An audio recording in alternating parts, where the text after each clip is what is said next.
Depending on when you were a student at Elon, you'll remember our program in different ways. If you were a student in the 1980s, you'll remember taking classes in Mooney Building.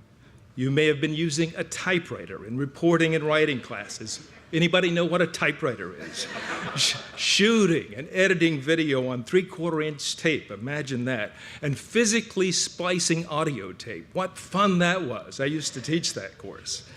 If you were a student in the 90s, you might recall taking classes in the Fine Arts Building, climbing that spiral staircase up to the black box for television production, and manipulating and editing video on something called a weird machine called the video toaster. Anybody remember that machine? You might even remember being taught how to use a computer. They were that new in the early 1990s, and even heard mention of a revolutionary new communication network they were calling something like the internet. Imagine that thing. And if you graduated since 2000, you'll remember learning the difference between analog and digital, because everything is digital today.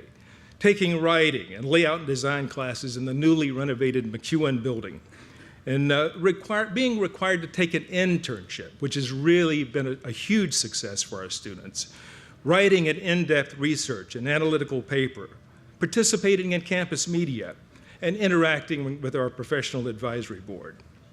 And if you're a current student, some of this may sound a little strange, quaint, and really a little funny.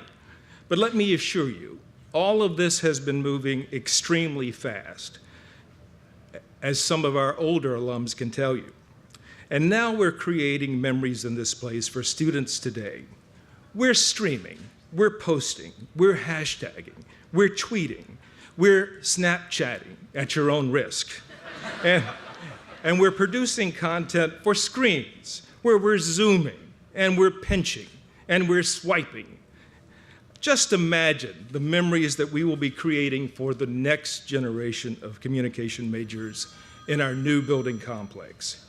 Each step of the way, as is the case today, the School of Communication has remained focused on providing students with a wide range of knowledge, skills, and the right attitude to succeed.